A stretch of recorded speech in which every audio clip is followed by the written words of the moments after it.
আজি আমি আলোচনা কৰিম ক্লাছ 10 জেনাৰেল সায়েন্সৰ 45টা important MCQ pre board examination 2024 হয় কোশ্চেনটো তোমালোকে ধ্যান দি চাবা তো প্ৰথম জনটো কোশ্চেন আছে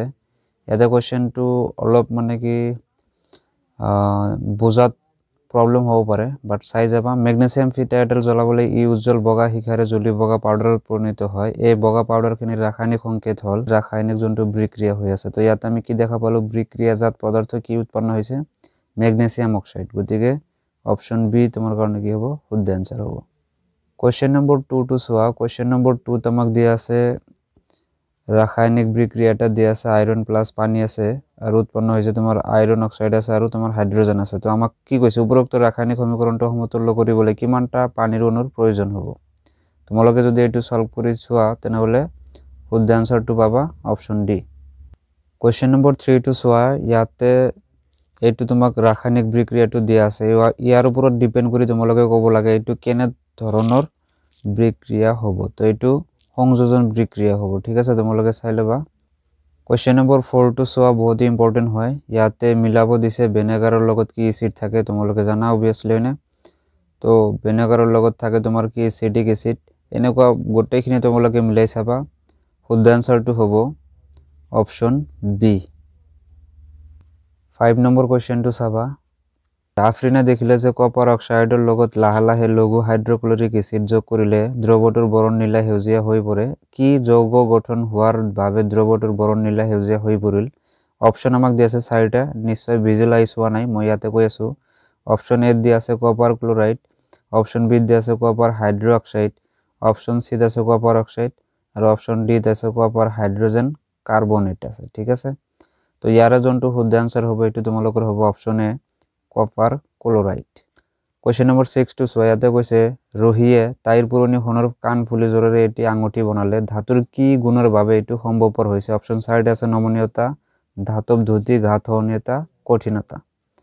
তো ইয়াতে শুদ্ধ আনসাৰটো হ'ব অপশন সি ঘাত সহনীয়তা কোশ্চেন নম্বৰ 7 টু 7 বহুত ইম্পৰ্টেন্ট হয় এবিধ ধাতু যি জলীয় অৱস্থাত পোৱা যায় ক্লোৰিন ব্ৰোমিন আয়োডিন সালফাৰ শুদ্ধ আনসাৰটো হ'ব অপশন বি কোশ্চেন নম্বৰ 8 টু সোয়া তো ইয়াতে শুদ্ধ আনসাৰটো হ'ব অপশন বি 9 নম্বৰ কোশ্চেন টু সোয়া আছে অপশন বি তোমালোকৰ কাৰণে কি হ'ব শুদ্ধ আনসাৰ কোশ্চেন নম্বৰ 10 টু সোয়া কাৰ্বন ডাই অক্সাইড অনু কাৰ্বন আৰু অক্সিজেনৰ মাজৰ কি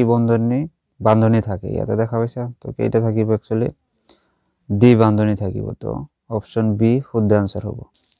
11 নম্বৰ টু সোয়া প্ৰপানত থকা কাৰ্যকৰী মৌলকটো হৈছে হ'ব অপশন সি শুদ্ধ আনসাৰ হ'ব 12 নম্বৰ কোশ্চেন টু চাবা তো আছে মাৰ্জনাই পেন্টাইনৰ লগত হাইড্ৰোজেন গেছ যোগ কৰিছিল আৰু তাই দেখিলে বিক্ৰিয়াটোত পেন্টেন উৎপন্ন হল তাই বিক্ৰিয়াটো এটা অনুঘটকৰ উপস্থিতিত কৰিছিল অনুঘটকটোৰ নাম হল কি হ'ব পাৰে অনুঘটকটোৰ নাম অপশন এ শুদ্ধ আনসাৰ হ'ব 13 নম্বৰ কোশ্চেন টু চাবা অপশন বি 3 আৰু 13 কোশ্চেন নম্বৰ 14 টু সোয়া তল দুটা মৌলৰ ইলেক্ট্ৰনীয় বিন্যাস দিয়া হৈছে ঠিক আছে এই দুটা তাৰ পিছত তোমালোকক কোশ্চেন হদিছে কি হৈছে যে তলৰ কোনটো ইয়াৰ সঠিক ব্যাখ্যা নহয় তো গতিকে শুদ্ধ আনসাৰটো হ'ব কি অপশন সি 15 নম্বৰ কোশ্চেন টু সোয়া উদ্ভিদ আৰু মানুহৰ দেহত শক্তি ক্ৰমে কি হিচাপে সঞ্চিত হৈ থাকে ইয়াৰ শুদ্ধ আনসাৰটো হ'ব অপশন সি 16 নম্বৰ কোশ্চেন টু সোয়া লোহিত কণিকা অপশন ডি শুদ্ধ আনসাৰ 17 নম্বৰ টু চাবা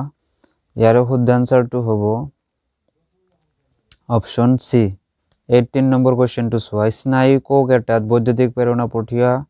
সঠিক ক্ৰমটো হল কোনটো হ'ব ডেনড্ৰাইট দেহকক এক্সনৰ প্ৰান্তীয় শাখা তো অপশন এ শুদ্ধ আনসাৰ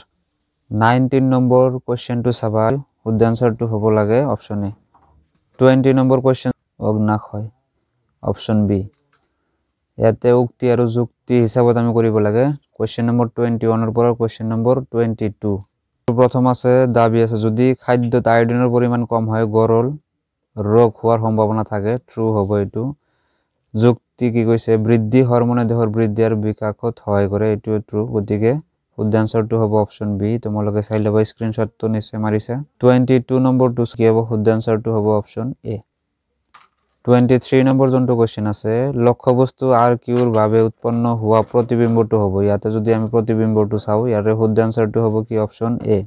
বিবৰ্জিত হ'ব 24 নম্বৰ কোৱেশ্চনটো চোৱা টগৰ 25 নম্বৰ কোৱেশ্চনটো চোৱা ফিলোপিয়ান নলি অপচন সি 26 নম্বৰ কোৱেশ্চনটো চোৱা তো শুদ্ধ আনসাৰটো হ'ব কি অপচন বি 27 নম্বৰ কোৱেশ্চনটো স্ক্ৰিনশ্বট মাৰিবা ইয়াৰ শুদ্ধ আনসাৰটো হ'ব অপচন এ 28 নম্বৰ কোৱেশ্চনটো চোৱা অপচন এ শুদ্ধ আনসাৰ 29 নম্বৰ কোৱেশ্চনটো চোৱা আৰ্জিত চৰিত্ৰ অপচন এ ৰাইট আনসাৰ 30 নম্বৰ কোৱেশ্চনটো চোৱা অপচন সি শুদ্ধ আনসাৰ 31 নম্বৰ কোৱেশ্চনটো শুদ্ধ আনসাৰটো হ'ব অপচন বি 32 নম্বৰ কোৱেশ্চনটো চাও শুদ্ধ আনসাৰটো তো হ'ব সূৰ্যোদয়ৰ ৰং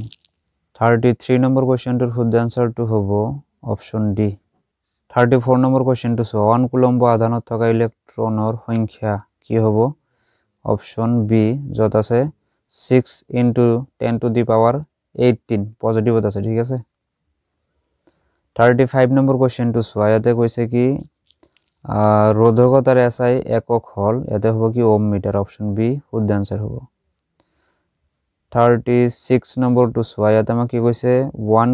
কিলো ওয়াট মানে কি একচুয়ালি অপশন হ'ব